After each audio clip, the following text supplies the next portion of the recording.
Breaking news. 72 killed resisting gun confiscation in Massachusetts. A National Guard task force detailed to confiscate a cache of recently banned assault-style weapons was ambushed by elements of an anti-government paramilitary extremist faction. Military and law enforcement sources estimate that the 72 were killed and more than 200 injured before government forces were compelled to withdraw. Speaking after the clash, Massachusetts Governor Thomas Gage declared that the extremist faction, which was made up of local citizens, has links to the radical right-wing tax protest movement. Gage blamed the extremists for recent incidents of vandalism directed against internal revenue officers.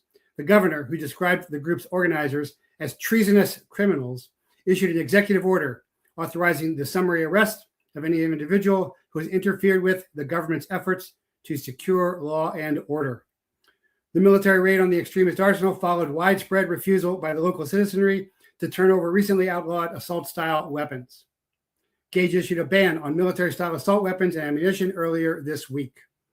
This decision followed a meeting in early this month between government and military leaders at which the governor authorized the forcible confiscation of illegal arms. One government official, speaking on the condition of anonymity, pointed out that none of these people would have been killed had the extremists obeyed the law and turned over their weapons voluntarily. Government troops initially succeeded in confiscating a large supply of outlawed weapons and ammunition. However, troops attempting to seize the arms and ammunition in Lexington met with resistance from heavily armed extremists who had been tipped off regarding the government's plans. During the tense standoff in Lexington Town Park, National Guard Colonel Francis Smith, the commander of the government operation, ordered the armed group to surrender and return to their homes. The impasse was broken by a single shot, which was reportedly fired by one of the right-wing extremists. 8 civilians were killed in the ensuing exchange. Ironically, the local citizenry blamed the government forces rather than the extremists for the civilian deaths. Before order could be restored, armed citizens from surrounding areas had descended upon the National Guard units. Colonel Smith, finding his forces overmatched by the armed mob, ordered a retreat. Governor Gage has called upon citizens to support the State National Joint Task Force in its effort to restore law and order. The governor also demanded the surrender of those responsible for planning and leading the attack against the government troops. Samuel Adams, Paul Revere, and John Hancock, who have been identified as ringleaders of the extremist faction, remain at large. And this, fellow Americans, is exactly how the American Revolution began, April 19th, 1775. History, learn it or repeat it. Compliments of American Warrior for Christ. Ex-DEA and DIA, retired SOCOM soldier, deep state targeted, turned whistleblower warrior, sabotaged and slandered, betrayed and saved, rejected and redeemed. As teacher and truth teller, now America's intelligence officer, resisting tyranny in obedience to God, welcoming like-minded patriots, training next generations to infiltrate corrupted agencies, and St. Martin them, inside out, bottom up. Co-opting conquerors in Christ. Welcome, I'm Jeff Prather, and this is the Prather Point. And of course, that's a little satire spoof there, but what we're going to be talking about today is very relevant. I have a very exciting guest. Why Trump reads the Bible on the air today. Also, June 1st, 2020 to tonight's Trump Bible Ops. June 1st, 2020 is when he held the Bible up, went across the street to St. John's Church. Also, the religion is, as according to Tucker, Israelism. But I'm going to refine that a little bit to greater Israelism. I was going with Protestant Evangelical Zionist, PEZ, but that's too long. I like government abbreviations since I'm an old G-man, but I think Tucker really nails it with Israelism. And greater Israelism, I think, defines it. Because there are plenty of Israelis who are against greater Israel as well. Plenty of rabbis. I just sent a query out to Voice of the Rabbis organization, hoping that someone will come on and explain the difference between Judaism and Zionism. And also, Chronicle's conditional covenant was broken. And then finally, we'll get into the SITREP from retired Green Beret Ed Guitron. Okay, so that's what we got going on today. I see you guys on Rumble. Don't see anybody on X yet. But anyway, the big story is tonight, President Trump will be reading the Bible, specifically 2 Chronicles 7:11-22 in the Oval Office Tuesday tonight, 6 p.m. Eastern time. And it's kind of funny because this is not Bible study. This is not where he's studying the Bible or reading it daily, which I try to do. My wife does diligently with my kids every night since they were little. This is him publicly reading. This is very similar to the St. John's event where he holds up the Bible. And of course, there's a purpose for this. Why now and why that passage? Because I always tell Christians, if you're going to read the Bible, then start with the Synoptic Gospels. Start with Matthew, Mark, and Luke. Then go to John. Why? Because you're reading Yeshua's own words, Jesus' own words, written and recorded by the apostles. That's the most important part. Earl Jackson, New Testament or Old Testament? Well, obviously, you're not a Bible reader. You should be. Chronicles is Old Testament. All the Zionists are Old Testament. They never quote the New Testament, including all the Protestant evangelicals. And when they do, they quote it wrong. But the Old Testament, the Torah, has been fulfilled, or the Hebrew Bible has been fulfilled by Yeshua HaMashiach, by Jesus the Christ. So it's much less relevant. So anyway, that's where I'd start. But no, he is reading tonight 2 Chronicles 7:11-22. Starts off at 11. Thus Solomon finished the house of the Lord and the king's house, and all that came into Solomon's heart to make it into the house of the Lord, talking about the temple. So this is all about rebuilding the third temple, which will result in war, because the spot for the third temple, where the second temple was, is now held by a Muslim shrine. And so I'm going to skip down to 14. If my people, which are called by my name, shall humble themselves and pray and seek my face and turn from their wicked ways, then will I hear from heaven and will forgive their sin and will heal their land. So this is what Zionists skip all the time. Of course, I'm a Christian chaplain. I corrected the Darby Schofield version where they changed the Bible, which is a sin, saying Israel, who blesses Israel. It's actually you in all the versions. There's no version except the Schofield where it says Israel. But anyway, in this regard, he says in 18, then I will establish the throne of thy kingdom accordingly as I have covenanted with David thy father, saying, there shall not fail thee a man to be ruler in Israel. But 19 says, but if you turn away and forsake my statutes and my commandments, which I have set for you, and shall go and serve other gods and worship them, then will I pluck them by the roots out of my land, which is given them in this house, which I have sanctified for my name, cast out of my sight, and will make it to be a proverb and a byword among nations. And this house, which is high, shall be an astonishment to everyone that passes by. So they shall say, why hath the Lord done this to us? And it shall be answered, because they forsook the Lord God of their fathers, which brought them out of the land of Egypt, and laid hold of no other gods and worshiped. They laid hold of other gods and worshiped them and served them. Therefore, he has brought evil upon them. It's worth noting that Easter services were forbidden, but now they're going to have the biggest ever LGBT celebration in the Holy Land. That's clearly a false god. So what does that really mean? Well, sorry, as you can see, I'm having trouble with my voice again today. Trump is going to read this, of course, as meaning and context for Greater Israel. Why? Well, because he is dressed up like Jesus. He hasn't studied the Bible. He doesn't know the Bible at all. And he's trying to justify this religious war that is Greater Israel that he is waging on account of Greater Israel. But remember, the covenant was conditional, that the Jews return from idolatry. They do not. They go back again and do it, and they go back into Babylonian exile.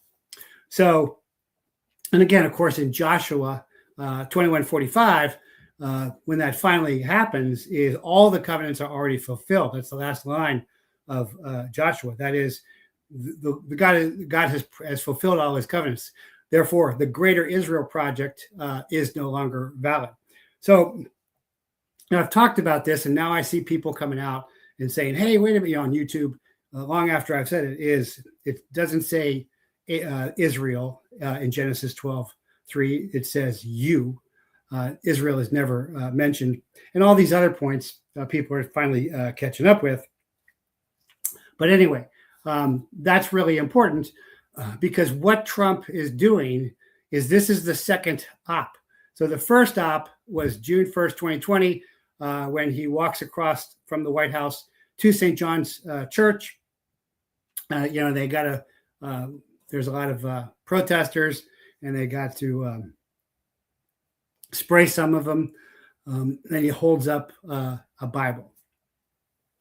So that wasn't Bible study either. That was simply a photo op, which it wasn't that big a deal to me. But now, as I see this, and I see what Trump has become, this is clearly another photo op because he's not studying the Bible. He's never read the Bible. So on my Patreon, I've published, again, patreon.com/Jeffrey Prather. You can sign up there at the $5, $10, or $15 level. You can see all the documentation of what I'm talking about here all the time, the details of that. So Trump was confirmed originally as a Presbyterian, married in a Presbyterian church, but then changed his designation to non-denominational Christian. But of course, since then, he has said on video, I'm not Christian. And of course, he's at the Chabad Lubavitch Memorial to Rebbe, can't remember how to say the name. So I think he has converted secretly. Mark Levin, has confirmed that. But this has led to, even though I think he is Jewish, this has led to him developing what looks like a state religion. Now, Tucker calls that Israelism because all our actions are about that. The cover for this, and I agree with that. I just be more specific and say Greater Israel because not all Israelis are in agreement with what's going on. In fact, a lot of Orthodox rabbis are against it, and they're very clear that there's Judaism and there's Zionism. There's the nation state of Israel, which is brand new, and there's Judaism, which has been around forever. But that, of course, is not the Netanyahu, Mossad, Likud party government. But it's important to understand that and grasp that difference. So I would agree with Tucker. I will forsake my PEZ, my Protestant Evangelical Zionist. I thought it was pretty cool. But Israelism is brilliant. Greater Israelism, I think, is more specific. I'll take a look here and see what you guys have to say about that. Likewise, exactly. But it is interesting that he was married in a Reformed Episcopal. He was married in a Reformed Episcopal church and identified as Presbyterian, but then changed to non-denominational. But has since then, of course, said, that he is not Christian. But his religion is Israelism or Greater Israelism. Why? Because everything is done in a belief system for the Greater Israel mission and project. Everything. There's nothing that is not done for that. But the cover religion in America begins to look like Protestant Evangelical Zionism or what mainstream media is saying is white Christian nationalism. That's what we see with Hegseth. And that is forbidden by the Constitution. It was never about separation of church and state. It was the separation of a state religion, as in the Church of England. That's why they left.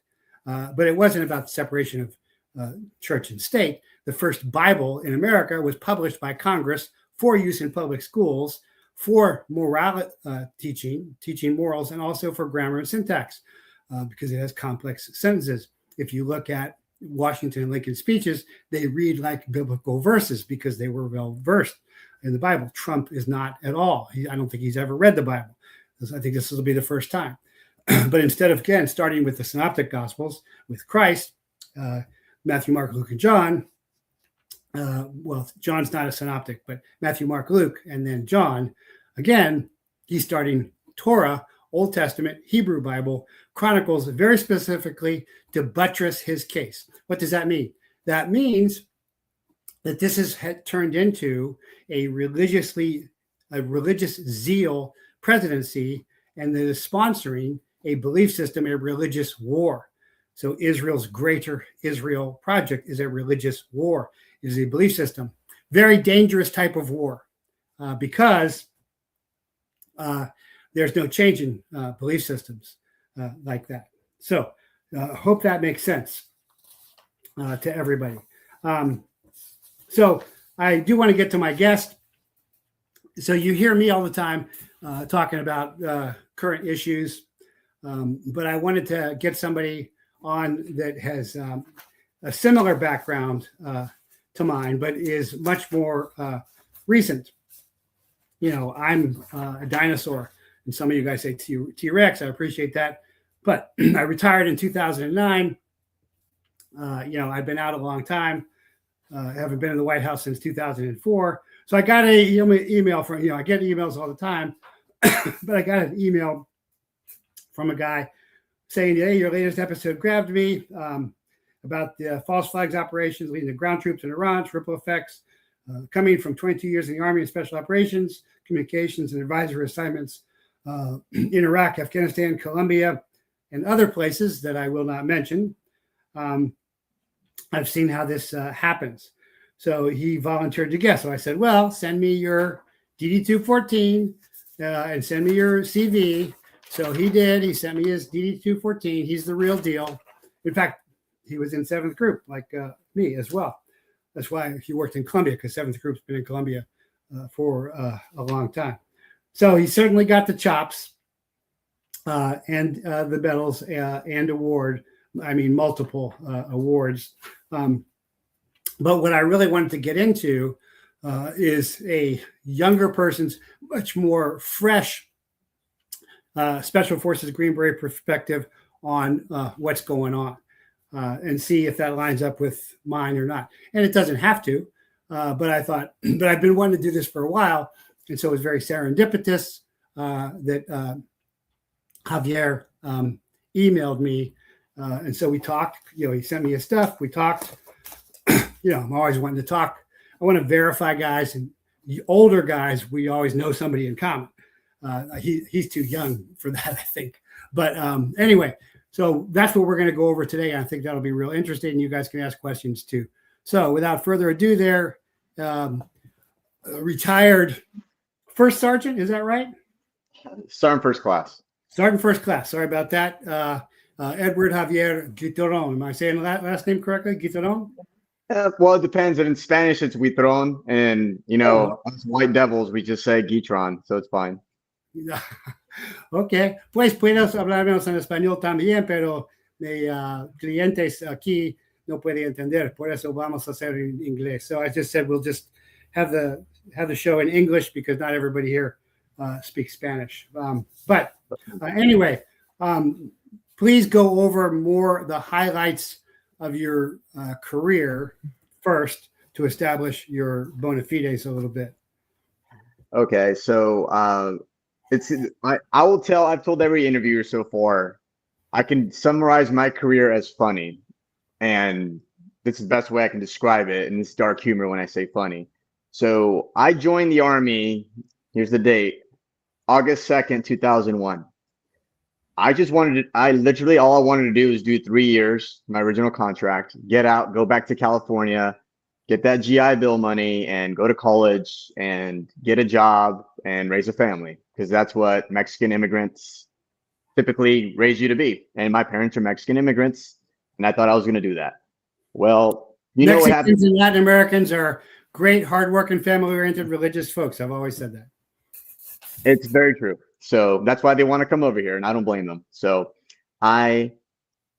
September 11th, I don't need to tell you what happened. That pretty much changed the course of my entire history, pretty much my entire career and life. I didn't even plan on going special forces originally. This is the funny part, one of the funny parts. I went to basic non-commissioned officers course in 2008 with an alleged friend. He was a drinking friend. This is one of the reasons why I stopped drinking. Another funny moment. But he asked me someday, hey man, let's meet up. So we do meet up. We meet up in May 2009. Okay. In May 2009, he asked me when he was in Quantico for some training there, doing personal recovery. We drink. I crash out on this couch in a hotel room, and he asked me as I'm leaving, literally, I'm leaving the door to drive back to Fort Meade. And he goes, hey man, can you come back? I was like, what's up? I need to ask you something. And what is it? Hey man, will you go to selection with me? And I was like, well, which one? Civil Affairs, PsyOps, SF? And he goes, SF. I'm like, cool. When do you want to go? October 09. Okay, no prob. I go to selection. He doesn't show up. I call him when I get my phone finally after I got selected and I got my language in MOS, and he tells me, or I call him like, hey dude, are you okay? He's like, yeah, why? Well, you asked me to go to selection with you. You didn't show up. Just wondering if you're okay. He hangs up the phone, doesn't pick up again, doesn't answer my text. I get back to Maryland. We used to play Call of Duty on PlayStation 3. That's how old I am back in the day. And he deletes me and he blocks me on the gamer tag, so I can't communicate with him anymore or play Call of Duty with him anymore. Needless to say, after that, I stopped drinking because I think drinking was stupid. It led me to make dumb decisions, sort of. And also, I stopped playing video games. So that is how I actually became a Special Forces Green Beret, by somebody asking me because they didn't want to go alone.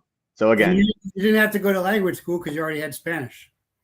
I still went. I still went to language school because I think there's a lot to clean up. Because I had a choice. They're like, if you test out as Spanish, we're gonna make you learn French, or we're gonna make you learn Arabic, and I didn't want to.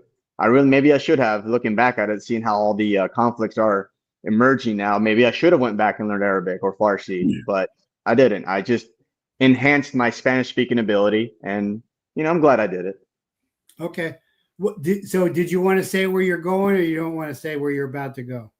No? I don't want to say. Maybe I'll tell you afterwards. Maybe it'll be on the news, and we'll leave it there. But first off, I will say they speak good Castellano there, con un zeta, not like that Spanglish Tex-Mex stuff. Oh, I was a decade on the Nogales border, so I know both. Kyo mano, que hubo hermano, kyo mano, as opposed to Castellano. Absolutely. Even when I was in Colombia, they're like, you speak Spanish very, differently. I'm like, cool. So I learned their Spanish after about 6 months. They speak good Spanish. Mm-hmm. They do. It's pretty. Yeah. It's pretty. Yeah. In fact, I pulled this out just to show you here because, man, there is a huge difference here.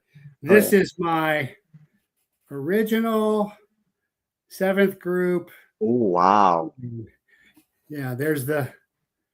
I still carry this. See that? Donde sea, cuando sea, lo que sea. Old First Lieutenant Jeff Prather. Still got that. I'm not coining you. I'm just showing you an old coin.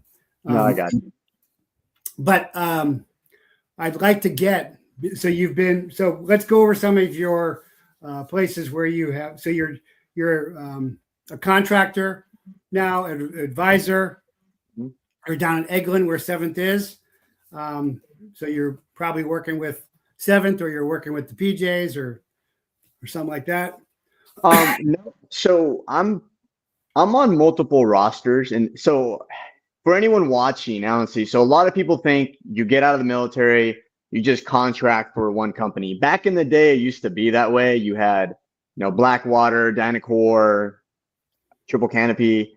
They all kind of went into like similar umbrellas, and now it's more like, okay, you have Constellus, which they become kind of like the wholesale of security. They're everywhere in embassies and whatnot, doing State Department personal protection details for the embassies. I'm not doing that. That's WIPS. That's World Protective Services. I don't do that. I also, and ultimately speaking, you have to, when you're doing contracting, you have to legitimately understand, is this worth my time, value, and money? Meaning, if they're paying me $450 a day, can I make more? I actually almost went that route until I had multiple friends before I did it. They're like, hey, stop. You can make more doing advising, doing training, and also if it segues, you're able obviously to do the regular security stuff. It's within our pedigree. So I went about that route, and I found it very enlightening. And also it's a small little learning curve at times, but I also know I'm not restrained from some authorities and permissions that I had when I was a green suitor. So in reality,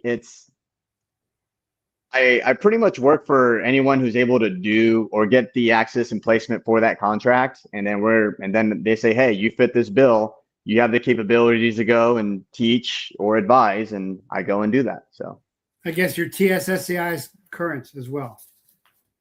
Actually, because I wasn't in a specific slot to have it when they renewed it, I'm back to a secret, because it's just how it goes. If you're not slotted for a TSSCI, you revert back to whatever billeting you're in. And because I'm in a specific billeting that says secret only, that's all I do is secret type work. So. Well, I was doing some of that when I got out. Yeah. Keep your clearance because it's very valuable. I'm sure you know that. And the company that somebody sponsors to get it updated and upgrade it to a TS if you can. Yeah. So security contractor, CONUS and OCONUS, Special Forces trainer, Special Operations training. That's not SOT. That's not the old SOT I went to. That's something else that doesn't even exist anymore. And then you're a commo sergeant, and you're also a demo sergeant. Is that right? So here's how it's funny. I went to the 18 Echo course, yes, but they slotted me, and this is where I'm like, even when I got my DD-214, I look at it and I'm like, is everything correct? I'm like, well, almost everything. They just added something. I mean, I was in a slot of it, but I didn't go to the course. Well, is everything else correct? I'm like, yeah. Okay, then we're good. I'm like, okay. So, I mean, yeah, everyone knew demo, but I never went to the 18 Charlie course. So I don't know why it's on there. Wow. Okay. So in Enduring Freedom, conducted human intelligence, MUMID collection and analysis, targeting link analysis, UW, unconventional warfare, physical surveillance detection. That's good stuff. If you're doing UW and that kind of stuff, that's classic SF stuff. I only did FID, foreign internal left, back in my day. So if I could update you, they actually don't even like us saying UW anymore. Before I got out, they were really big on lexicons, and they're like, hey, we are irregular warfare. We teach irregular warfare now. And obviously under irregular warfare, one of the subsets is UW, FID, special reconnaissance, stability operations, and whatnot. So that was, they were really pushing for that when I was an instructor out at NTC into the in the SOT-D out there, Special Operations Training Detachment West. They were really big in saying, hey, if you say UW again, like basically they were very much like change your language, change the lexicon. So they're big on saying irregular warfare now. So call what you want. It's the same thing. So UW and FID are a subset of irregular warfare. Both of them. Yes, they are. So to us, I graduated the Q course in 2012. There was a UW, definition UW is this. It's still the same definition, but they were really big when I was teaching it as an instructor. They were like, hey, it's irregular warfare. And through regular warfare, you're doing these subsets, and that's what we're inferring and training the training audience on. So I'm like, all right, cool. Tomato, tomato. To me, it's tomato, tomato. I'm going to go about doing the same thing. I'm just going to call it. That's why I'm having you on. I mean, SOT is now Sephardic or Cephalic. I keep getting them mixed up. I don't even know Yeah, it's cephalic. And actually cephalic is done at a company level now. They don't have like how it used to be. It's like, all right, let's get that whole attachment and advanced There is skills. no Mott Lake anymore. Oh, Mott Lake is still out there, but I don't know Was what they're doing out there. They're probably doing, you know, Cookie scuba stuff. recalls out there. I don't know. So Yeah. So you did counter narcotics theater in Colombia. That's very cool. That's been a seventh group mission for a long time. yeah. I was DEA Special Agent Operation Snowcap. We did not go into Colombia, but I know that's a hot and dangerous mission. So that's cool. Hey, speaking of Colombia, did you read what the current president of Colombia said about cocaine and whiskey? No. He said cocaine is just as dangerous as whiskey. I'm paraphrasing here, but if you can correct me on it, go for it. But my buddy sent me the actual freaking headlines. Like, can you believe this guy? I'm like, wow, I can't believe he said cocaine is no dangerous than whiskey or something like that. So, just something funny. Like the whole world is at funny languages right now. What they're using with narratives. So that's all. So was the for me, when I was doing cross-border operations as a DEA special agent into Mexico, that was the most dangerous thing I ever did. Was Colombia the most dangerous thing for you, or was it Afghanistan or something else? I would say Afghanistan only because, and you've heard the stories, when you're partnered with them, there's some good people out there, but you can say or look at them the wrong way, and I unfortunately had a good friends actually. They were attacked by a green on blue incident in 2020. There in Afghanistan, and they just didn't see it coming, and they just turned on them. So that I would say Afghanistan historically, at least for us seventh groupers, I would say that was more dangerous than Colombia, in my opinion. So. Okay. So I want to get into since you've worked a lot of these places, I want to get your assessment. And you don't even need to know mine of what looks like. Well, let's talk about what's happened. There was we don't have air dominance, and we had a couple down pilots. There was a CSAR operation or two CSAR operations. PJs and stuff go in and get quickly the pilot, but then later on they get the weapon systems officer, which we still haven't seen. I'm not sure why he's not having parades and being decorated in the White House. Supposedly walks 100 miles. Plus, what I've said is it's obvious that's not how you do a CSAR. CSAR is in and out quick, just a couple birds, because one bird goes down. Putting in MC-130 Echoes and Juliets that are special operations, making runways, all that stuff. That's not a CSAR. It's not a combat search and rescue operation. That looks like it was a failed uranium. It looks like the mother of all tier one operations, where they were trying to go in and get the uranium out of the Natanz facility, out of the mountain. What do you say about that? Well, here's what I say. I'm gonna premise this. So even when it was in the regular army, and we were going to Iraq. I remember, and then you were 82nd. 82nd all the way, baby. Yeah, you're airborne. That's not the regular army. That's the 82nd. It's not a leg. Come on there. So as I'm told, before I entered SF, when we're in the auditorium there in Bank Hall, they're like, "Hey guys, you wanted to take the step, being the regular army to special operations. Here it is." So I'm just using those words, but yes, I was in the airborne, in Airborne Infantry Division, and I learned a lot of good things there for sure, and it was a basis of what made me going into special operations far more seamless than not being there, right? But I asked the question my first time in Iraq in 04. I asked to, just the older guys there. I'm just hearing them talk, because that was only my second deployment, and to me, I'm just a specialist. I'm still a new guy, so I don't really talk too much. But I would hear him say, "Dude, check this out. They're going to try to go to Iran someday." And then one of them, more cerebral guy, was just like, "You do realize if we ever go to Iran, it's so mountainous that everyone will most likely die." That's back in 04. Now, I'm in a different unit in Maryland at this time. And then lot of staff officers there, and they would talk about it. One was actually writing the op plan for Iran some years ago, and they were telling me, "Do you realize the catastrophic loss of life, catastrophic equipment loss is so numerous that if they ever planned on going with our assessments, it would be like a complete decimation." So in my mind, I kept it. I was like, "Well, I guess we'll probably never go to Iran, at least to a full invasion," only because Met TC, if the terrain is against you and then you have these other things against you, equipment, time, and civilians against you, there is no point in even going, in my opinion. Right. But that is basic military doctrine that we were taught, right? So I'm not going off of my beliefs. That's going off of institutional, organizational, and doctrine that I was taught.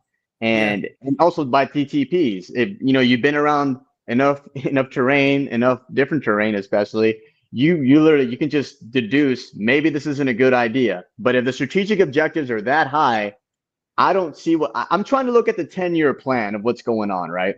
Right.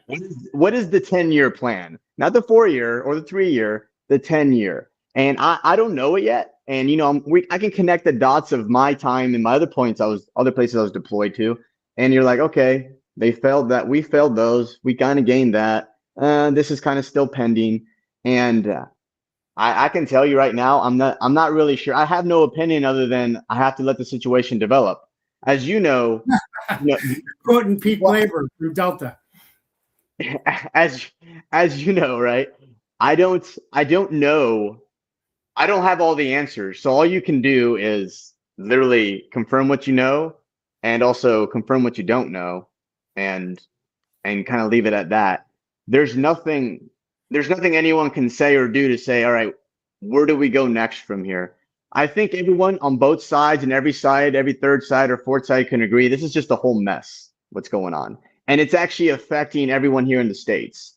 And it's more like economic Darwinism what's happening in the States right now. I actually have a friend in California. You know how much the gas is in California right now? No. $8 a gallon in some places. Wow. How do you survive off of that and mind you, this is California, so I'm going to go in some microeconomics here. How do you survive off of that with maybe getting paid $32 an hour? Mind you, California takes state tax, some places city tax, and then federal tax. How are you supposed to live? I don't know. That's just me. No, that's a very professional way to say that. I've analyzed this and said this is because we're enthralled to Israel, and Israel wants to do greater Israel. The government so that's their objective. But that may be in the interest of Israel, but it is certainly not in the interest of the United States of America. But looking at the objectives, if it was D-Day, catastrophic loss of life, that's D-Day. Did we have to do that? Well, I think we did. Do we have to do this? It would have the same catastrophic loss of life. No, there's no reason to do it because, again, first thing is, can you do it? Well, yes, catastrophic loss of life. Well, then can you hold it? Normandy, could we hold it? It wasn't fun, but yeah, we could hold it. Could we even hold the Strait of Hormuz, those cliffs, Karga Island, where they've got it ringed in, they can shell it and everything? No, we can't. Plus the Marines and the airborne that go in, beach-headed or air-headed, got to be relieved pretty quickly, or they'll just be destroyed. That's my take. But it sounds like, but your take is very professional. But anything to add to what I'm saying there, or disagree with? No. I mean, I think we're just about aligned, and I'm just coming from a different angle. And I come at it as the people back here. What's the second and third order effects of what's happening? Is the juice worth the squeeze? Yeah. I don't. Again, I'm trying to figure out what the 10-year plan is. Obviously, the short term, I can see people are suffering. So if the 10-year plan turns out to be a big gamble and a payoff, okay, maybe I'll be swayed into one way. But right now, I'm very objective, and I just want to look out for my friends, my family, and what's best for them. Now, I will tell you, after about 22 and a half years, do I believe in going for another full-scale war like we did in Afghanistan and Iraq? No. In fact, I'm not saying I don't want my son to serve. I hope he doesn't, because he's got a lot of college that he can get paid for free. And as soon as he signs in that dotted line, doesn't have access to it anymore, right? So I personally want to see him thrive in his own way, but I won't stop him. But my thing is, my 15-month deployment, I'll tell you, in Iraq, I've seen a lot of first timer. Hello, you there? He's off stream.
Okay.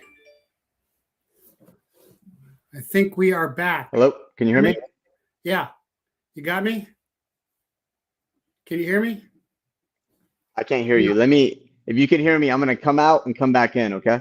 Yeah, use Google browser.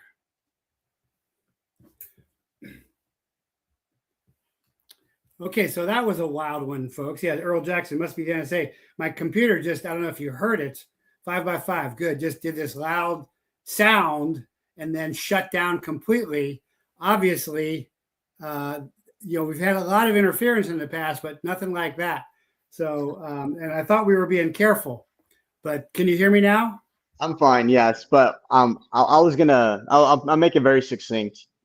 I don't want any. So my first 15-month deployment, that was my third deployment. I've seen a lot of first-time young soldiers die or got hurt, and then even the injured ones, when they left the battlefield, they either ended up dying because of substance abuse issues or whatnot. Here's my thing, and I say this emphatically. I would go back for sure, but the people that would go to do a full-scale war that way, if they were to put a bill or an act that said, hey, you know what, for everyone in Congress, for everyone, even the guys in Northrop Grumman, everyone else, right, all the stakeholders to make a lot of money off of this, or for whatever reason you want to go, send your grandkids, send your kids my age, increase the age level to like maybe 45, because I'm 42. I'll go back if they'll go. And that's, and I say that out of a dark joke, but also, if it's that important for you to want to seize this, then send your next generation of you so they can go ahead and feel what my friends have felt, the self-deletions, the drug abuse, the alcohol abuse. I am lucky have all my limbs. I'm lucky that I'm educated. I'm lucky that I came out of that. Statistically speaking, most people out of my era of the GWAT, they go into recluse, drug-induced, hippie vibes, and it's like strange because you see these guys when they were titans, they were paragons, and now these guys that I still respect as humans because of what they've done for their country, they want nothing part of anything anymore. And my thing is, if it's so important for us to go there, that's cool. If it's that important for us to seize this, fine. But guess what? Send your kids, send your grandkids, send your nephews, and then I'll go back. And I say that because I know they won't do it, but I say that because I'm a psychopath and I'll probably go because I'm going to, I don't know why I'm even going to these places I go to now and do what I do. But I do know. That's a great point is when I was in and at your age, we don't really think about the ramifications much. I mean, you're much more thoughtful than I was, but it was just, hey, we want to go because we want to do all this stuff. But it's interesting because, I've had Joe Kent on, which is interesting that you're at Fort Meade. because I was in a unit that he was in. I was in the predecessor that he was in. That sounds like you might be in, which I won't bring up. But I've had on. This is a signed bottle of a horse soldier by retired Sergeant Major Vince McKella. So I've had him on a couple times. Will Cummings, they're the original ODA 595 horse soldiers, the first in guys. Nice. Super cool guys, you know. And they're very well adjusted. They're all selling bourbon now because they say that there were 2 wars, and the white soft 200 or so ODAs via UW, irregular warfare, won that war. Yep. Everybody came home. And then we get into black soft DA, kill everybody, and everybody's screwed up from it. I think that's pretty obvious at this point. And I think you're speaking to my same point. I will, but also I want to be very careful when I say this. Around the 15-year mark of me being in the military, I didn't want to be in anymore. Okay. And I wasn't, the thing is, I wasn't so verbose about it, but the signs were there. Other people, the signs were there because we can just tell amongst each other. But, you know, with them, they just stayed the course. Drug abuse, alcohol abuse. It's actually it's rampant even amongst the ODAs. People don't even pay attention to it. I can tell you right now, because I used to be a bouncer here in town as I was working, because again, I didn't really want to be in the military anymore. So I found other ways to keep my head busy so I didn't do stupid stuff. And I'm telling you right now, a lot of us do this. A lot of us have to, while we were in, we would find other things to do so that our mind didn't go solely to like losing our minds at work. And this is an epidemic that can't be cured. We have to do different things because the more we think about work, and I'm gonna give you an example. There was a guy I knew, and I'll say it in that context. He was the dude. They sent him to every school, every PDSS, everything. He was that guy. He was the shit hot dude. But you want to know what? It burned him out. And guess what else suffered? Family life. Yeah. Social life. Yep. And he went ahead and did what he needed to do to escape whatever was troubling him. But he wasn't the only one that needed to do something else. But that's just how wound up we were, how wound up tight we were. And I can't tell you that there's a way around it. I don't know the answer, but I do know this. Around that 15-year mark, I took it and I did what I needed to do, what worked for me. I didn't want to go into a drug overdose. I didn't want to get a DUI and get kicked out. I had to do things what I needed to do, and I'm going to let you know what I did. Around that 15-year mark, I started buying houses in this Eglin area. I have like 10 houses around here, okay? Did I feel like buying that big expensive truck and have that boat and have a bunch of people I didn't like on that boat every weekend in Crab Island? Maybe. A small part of me wanted to do that because everyone else did. But I decided not to. I went the other route. I had to do something to keep me busy in my mind besides being in the military, because if I just kept on with being in the military all the time, I would have done something stupid and I knew it, because I couldn't say no while you're in. While you're in, your soul belongs to, to the regiment. You really can't say no. You just go. So on my off time, when I had some time, when I wanted to rest, I really couldn't rest. I had to do what I needed to do to keep my mind off of being in the military. And I want you to know there's so many guys that feel the same way, because they talk to me now that are still in. And I kind of might find myself not in a mentoring role, but I got to let them know, hey, it's not as bad as you think.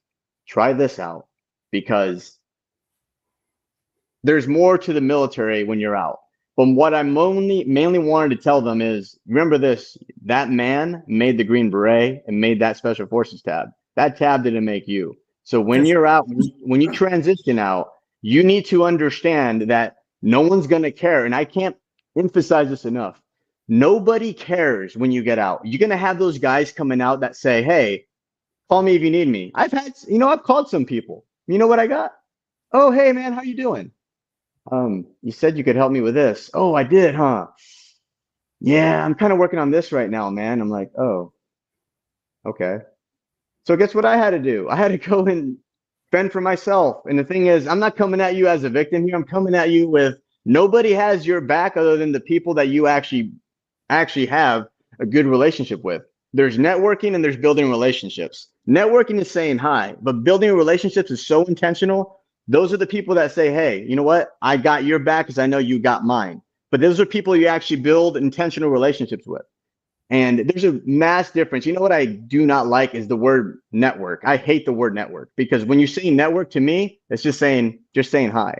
No, Yeah. you want to build intentional relationships because that's what's lasting. That's how the deals are made. And that's how, the jobs actually are attained. And also that's when actual tangible effects happen when you're building relationships. Nobody freaking builds effects off saying just hi and networking. That is crap.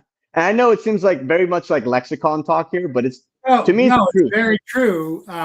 You remind me of a very old Special Forces poster that said, people don't join us because we're special, but because they are. They already have those inherent qualities. And also, what I always said was, it's always better to make a friend than buy a friend. How do you make a friend? You care sincerely about somebody and their family and their children. You go sit in their house, which I did in mud huts in Honduras and in Korea. But if you can't make a friend, then you can buy a friend. That's what the CIA does all the time. But I'll tell you a story to that right now, and it's not a story that I'm proud of. So when I was in Colombia, I want you to know I don't like drinking, but sometimes you just have to go. You got to bite the bullet and go. So I went out in town with the guys, and then they all scattered to the four winds. But if I didn't have such good rapport with people in that town I was in, I don't know what I drank. Maybe I was supposed to be a target to be exploited, but the people I was actually friends with in town picked me up. I woke up. I didn't even know where the heck I was. And they're like, hey, we found you here. I was like, how did I get there? I don't know what happened. And then, they're like, well, we knew who you were. People said, hey, it's Javier. He's in trouble. And then we got you. And I'm like, and then I kind of saw the backstory of it. I'm like, oh, really? Wow. And obviously I got pissed with the people I was with. They kind of laughed about it. And I'm just kind of like, you mother effers, I'm never going out with you guys again. And that was an ODA? Don't worry who it was. Okay. Well, so that it sounds like, I don't know if you, I've had on folks about this.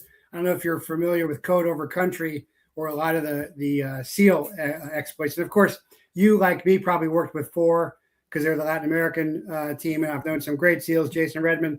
But institutionally, it sounds a lot like SEALs. But maybe SF has become like that now. I don't know.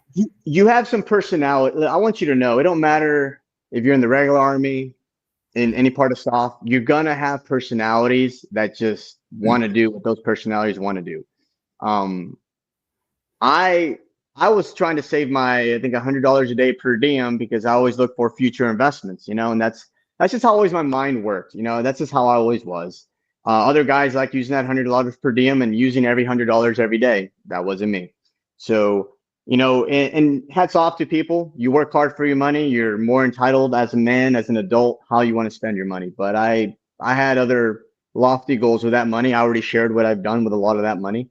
So I learned something from that, though. One of them was, I'm really glad I naturally always just wanted to be kind to Partner Nation. Always. It didn't matter where I was. I was always kind to them.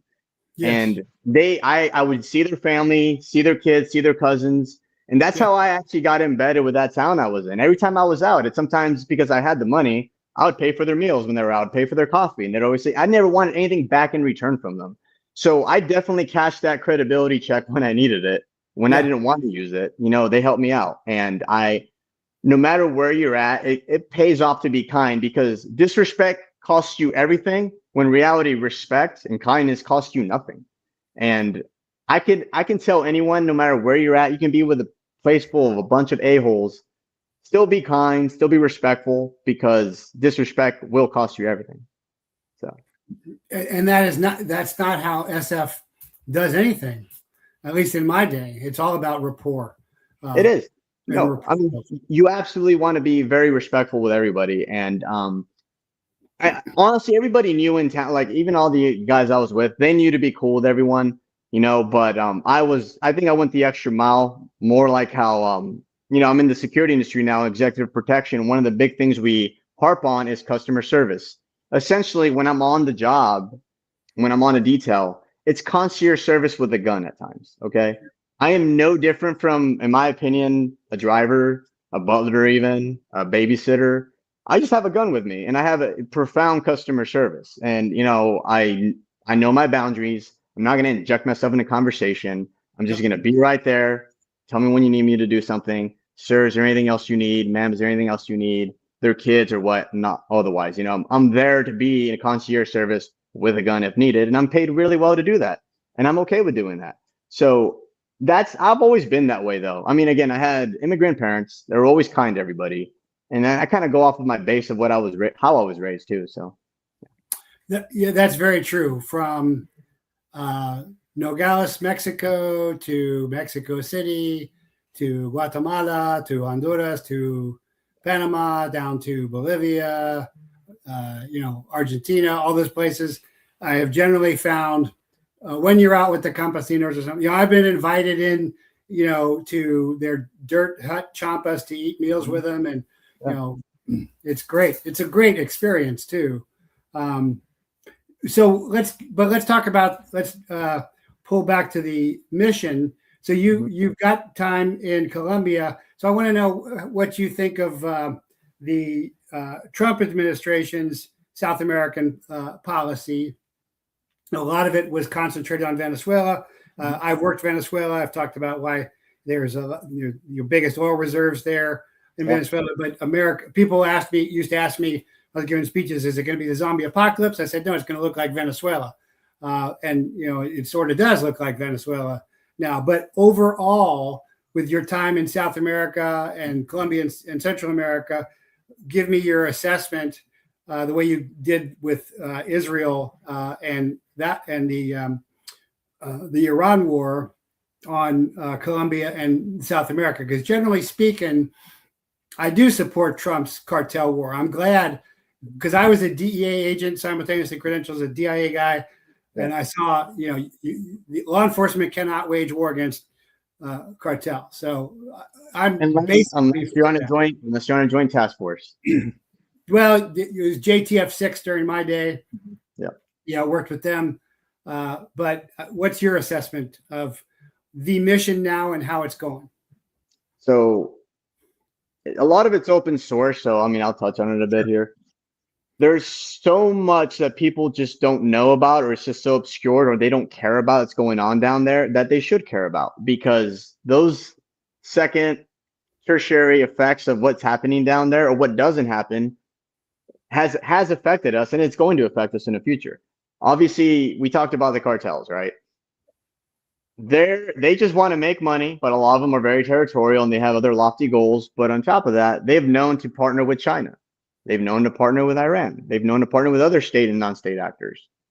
Why, in my opinion, South America is the way into America, just like it is up in Canada.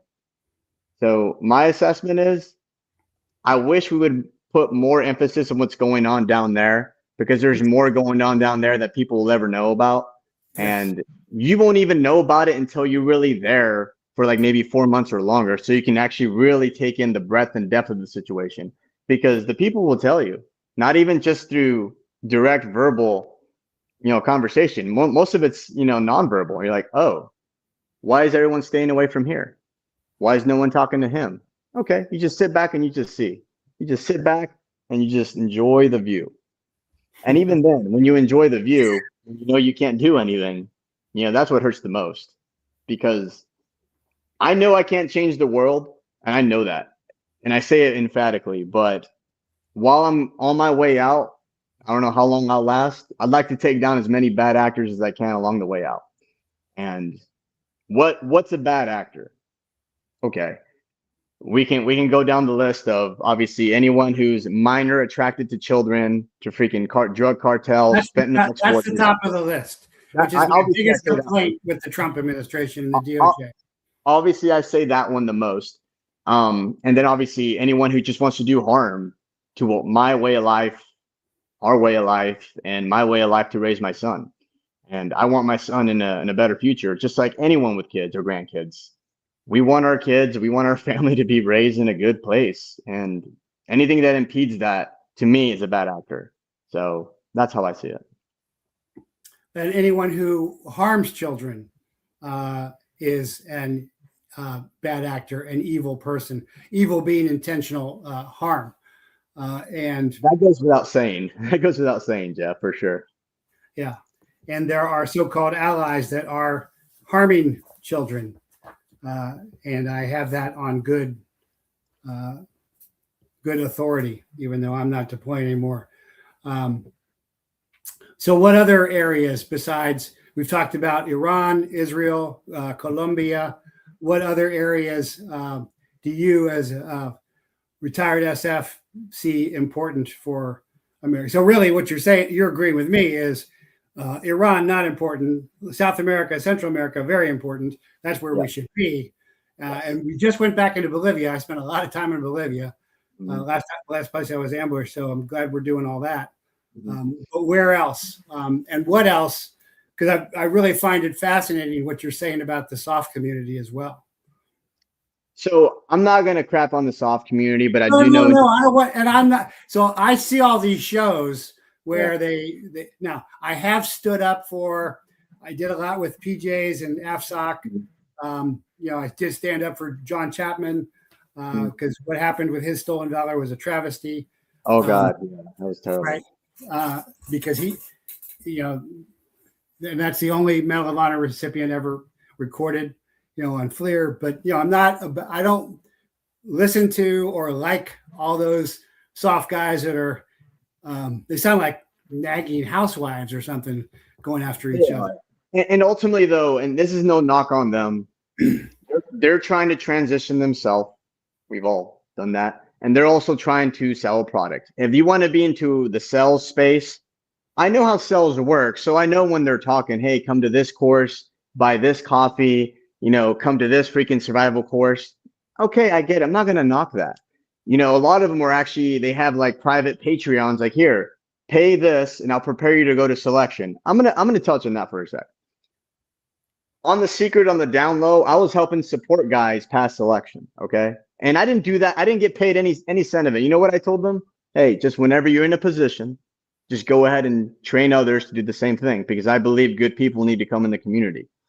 Well, I trained one guy I did not like. And you know what I was telling my buddy recently? I was like, after that one dude made, and he's a Green Beret now, and I'm pissed about it, I would probably go back for free. I don't know where I would do it. If a person really wanted to pass selection so bad, I would do it for free. I would go to a weather station because I have the money to it and I'm fine. I don't need to get paid. And I'd want to make sure that dude passes selection. And that's like, weirdly enough, it's like a weird thing of mine. There's one bad egg that I let in the regiment that I didn't know he was a piece of crap. And he's in the regiment now. And I want to erase that. That's like one regret I do have, is helping this piece of crap become a Green Beret. And I've seen those guys who have those courses, real young PJs, for example, got 1 or 2 tours. Then they decide to teach how to be a PJ. So they hire some old, I know some Master Chiefs, retired, E8s that, know the whole deal, but they're making this course to bring people in. And so that's an interesting thing. So let's talk about that for a second, because I think there is a cultural change. I forget who he is, the sergeant major in charge of SF has addressed this, is the x-rays have really changed the culture. And I wonder about the maturity level. Now, SF was all, in my day, I got to go in as a young lieutenant, and I wasn't really leading anybody. I was trying to keep up, but the maturity level of the guys I was around, and I was around, some super cool guys, Gary O'Neill, Chad Ball once, served with those guys. But it seems like the x-ray community, like, I think it's like 52% or something, isn't that typical 30 to 33 married, couple kids, and there's a lack of the maturity level. So ironically enough, when I was in the Q course, you know who I spent most time with and who were my better friends? The older guys. The x-rays. The x-rays, really? They were different even when I was in. And they draw on like my experience, and I draw on a lot of the way they saw things. I've always known I didn't have all the answers. I want to really ensure that you know that. I wasn't set in my ways. I'm still not really set in my ways, and I'm 42. And they were better at PT, so I elevated my levels. Whoop. Man, this is weird today. This may be. All right, I'm back. I enjoyed the way they looked at the world. They looked at it very objective. And then some of us old guys that were in with. If you're an old guy, what am I? I'm a dinosaur. How about a legend? A legend. Okay. Hardly. Yeah, a legend. All right. I just found more in common with them, and they drew on some of my perspective, and I kind of told them like, hey, I know that guy bothers you, but just let it roll. Okay. He has his way of doing things. I have my way. Relax. And they weren't used to the big army isms of multiple views. So what they got with me was, I'm like, listen, I'm not perfect either. Call me out. And they called me out, and I would call them out. And that's how it should be. What they didn't like is some of the other guys that came from the regular army like me didn't like to be called out by them. And I was like, listen, they're not the people you do it with. And, we all have to still peer each other. So you have to be careful who you call out, because some guy can peer you last and say, oh, he's disrespectful, doesn't follow directions. And, that can be a really bad merit on you. Yeah. So if the audience doesn't know, you get peered by your peers. Everybody's evaluating each other, not just the evaluators evaluating you.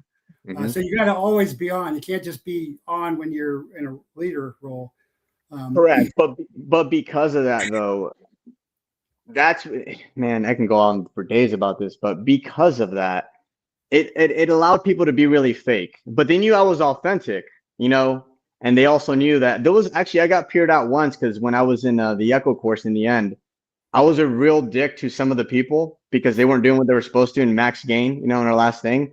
I passed max gain, and then the instructor takes me aside. I'm like, all the x-rays said that you yelled a lot. I'm like, I did, because they were being dumbasses. And we're like, yeah, I'm just going to throw this out. But hey, just don't do it again. Okay. Just P's and Q's. Don't yell at them. You're about to go into Robin Sage. Just be more diplomatic. I'm like, okay. That's a very interesting perspective, because I went in as a second lieutenant to 4th PSYOP, which is in SOCOM. And then when I pissed off, and I got an airborne command there, an OPDET that deployed with the Ranger Regiment in 7th Group. That's how I got to know those guys. So when I pissed off my boss enough, they were happy to let me go over to 7th Group. But I was not, then I got transferred to 2nd ID as a captain. I'm like, oh my God, this is the conventional army. I hate it. This is terrible. I left active duty. So you're really saying that the x-rays are not poisoned by big army isms and everything. That's really interesting. Yeah, but the problem with that is that's a good thing. Here's the other problem with that. It is great. When you're going to go and do some like literally intermilitary operations, interconnectivity, interoperability, they don't know how to talk to that captain. Hey, what's up, Josh? Hey, I'm freaking Michael. Dude, you fucking stand. Maybe once you fucking salute him and stand at attention. This is the big army, dude. Even E7 and all, I would still go like, hey, sir, nice to meet you. My name's Sergeant First Class GUITRON. How you doing? First Sergeant, how you doing? I'd stand at parade rest for them. And they're like, hey, relax. But you got to have that decorum. Some of them need to do that. Others are just kind of like, oh, hey, I got a green beret. I don't need to listen. Hey, I think they learn from those encounters, but also in most cases, as you know, you get one chance to get that first impression. And if you get a bad impression, you get a spoonful of credibility every interaction. You lose credibility by the truckload, though. That's all it takes. Especially when you're working with forward troops, because sometimes forward troops come from nobility or something. You really got to lay it on with the foreign troops. Absolutely. Or American troops. Correct. But I will say this. I think every x-ray or not, we all know when it comes with partner nation, we do know to treat them with a much better decorum than we treat ourselves. And which is crazy. It's bizarre when you think about it. How do we treat other people better than we treat ourselves? We eat our own, I guess. It's fine. But that's how it is. And, I learned a lot from that. I want you to know, whether I had a funny career or not, because I would tell people, how'd you describe my career? It was funny. Whether I learned from a funny career or not, I learned what not to do. And I also learned things that, brought on a lot of opportunities to where I'm at now and, where I want to go forward. Heck, I didn't tell you this over the phone, but I want to go to law school next year. I want to keep in the fight, but I also know my tendency for necessary violence is there. But I also know I'm pragmatic. I am very pragmatic and I'm realistic about this. I know I can't do that. We have You're rule not of going law. to join the FBI, are you? No, I'm not. I'm gonna go to law school. Hopefully one of them accepts me after the LSAT, which is very interesting test to master. And I'm gonna go from there. But I would not have gone to where I'm at if I didn't go through all this. And I'm happy and blessed for my experiences. I've shared some bad ones with you. I'm also sharing some good ones. And where we go in the world, I just want people to know, and hopefully they understand, keep an objective mind, question everything, absolutely question everything. We need to learn how to question things again. Do not have a slave mindset. Don't have a W-2 mindset. I have a 1099 mindset, and I ask people to really dig in on that. And that's what I want my son to grow up and to question everything, to include question me if I'm being dumb.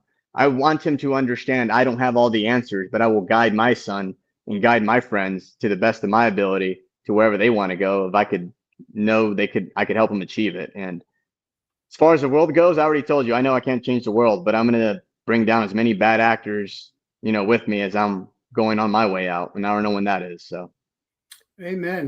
That is very well. I spent a year in law school before I came. Yeah, I passed the LSAT. A friend of mine was going, so I'm like, okay, I'll go. I'll take the test. Well, I passed. Wow, I got this month. I hated it, but then I went DEA. So. Oh. Well, congratulations! Congratulations on passing the LSAT and going to law school. I don't know if you'll like it, but maybe you will. Who knows? I'm not going to like it though, but I will tell you, in the security industry and the advising and training industry, you and I both know we age out eventually. They're going to want the younger person. They're going to, they're going to want the person who's more relevant. And I stay as relevant as I can, but me going to law school just seems like the perfect segue. And I can be 80, I can be 70 if I'm still working, my mind still works. That means I can still work. And that's great. I hope also you haven't mentioned it, but I always talk about faith and a lot of the heroes, the real legends that I've had on the show. For example, Ed Morales, my old friend who did UC, he's a hero, FBI agent, hero of the Miami gunfight, or Chad Ballwants of 595 behind enemy lines, first Gulf War, won't shoot the kids. Eventually, those guys start talking about their faith, and that was the basis for their morality. And I think I see that with you, even though you're not talking about it much. But I don't talk about it much only because of this. And maybe in the Army you encounter this. You ever met those people? 80-second story. I met this guy. I went to PRC first time, then the second time again. There was this guy, never did anything. He was just that quiet guy. But he got promoted to E4 before me because he kept going to Bible study with all the E5s and E6s. Okay. And he wasn't even religious. He wasn't even religious at all. And I'm like, I grew up Catholic. So when I see that, and that wasn't the only instance I saw that, it let me know, I was like, you know what? I'm not going to wear a cross. I'm not going to get a tattoo of anything faith-based. I'd rather act it, and I'm going to tell you right now. That's exactly right. All those guys, I had to pull it out, like Chad, super legend in the SF community. They didn't talk about it because they lived it. They did it. Yeah. He didn't not shoot the kids once. He then didn't shoot the kids again, and again brought everybody on that split team out. They live it. That's a great point too, because I don't know if you're on hearing me talk about that. This white Christian evangelism that is really sponsored by Greater Israelism is very concerning of what's going on. All that's a lot of concern out there when it comes to religion right now. And I'll tell you this: I don't belong to any church. I like talking about God, and I do especially with my close friends. And one of the things I told them was, Jesus Christ, if you got to think about it, was the original airborne ranger. Let me tell them why. I was like, and then hear me out on this. He went up to all these dudes and saying, hey, you know what? That's not how my dad liked it. You're effed up. And then also, you got to think about it this way. He had a 12-minute ODA too. He had a bunch of people that society didn't want, but he's like, if I could show them the way, that means the rest of the world could change. And I think people forget about that. Like, look who he had around him. He had a whore, a murderer, a bunch of other people, a bunch of unsavory social rejects, but he had him around him because he wanted him to spread the good word of his Father, of God. And I lean down to the base fundamentals of that. I'm like, think about that. He wanted the worst of society so he can teach them, and hopefully they can spread the word, the good word, amongst everyone, and not collect taxes off of churches and not collect money from people and whatnot. So again, Jesus Christ, the original Ranger. If anyone wants to challenge me on that, I have a finger, maybe this one, with these fingers coming down to tell you otherwise. So yeah. You know that old joke, guy gets up to heaven and guy's got a ranger beret on over there and says, who's that? Oh, that's God. He thinks he's a ranger. No, it's been great having you on. I'm very, by listening to you and your maturity level and your experience level, I'm very relieved and reassured that the true spirit of Special Forces continues. So thanks so much for coming on. And I don't think you're lucky. I don't believe in luck. I think you're blessed like me. I wish you all the best. God bless, and keep doing all the great work you are doing, and come back and talk to us again. All right, one last thing. Isaiah 54:17 saved me in every deployment, and that is no weapon formed against me shall prosper. I don't need to say it every day because I want to live it every day, and that's what I believe in every day. You saw my signature line, Isaiah 6:8. So, all right, brother. Thank you so much. And God bless and Godspeed on what you're heading out to do. Sounds like fun. And we'll have you back. All right. You take care, brother. All right. Okay. So very cool. Had to talk around some things. I don't know what was going on with that. My computer started making noises. It shut down. I didn't think we were talking about anything sensitive. Other times we talked about more sensitive stuff than that in the past, but it looks like that was particularly sensitive. I didn't see any questions from anybody, which was kind of surprising. So I just asked my questions, but I certainly got good answers on everything I wanted to talk about. So remember, no comms are secure, but they can be anonymous. Perseverance beats talent. Every time, develop the situation before it develops you. Plans are useless. Planning is invaluable, and freedom is never given. It is earned, fought for, won, and taken. So, take it.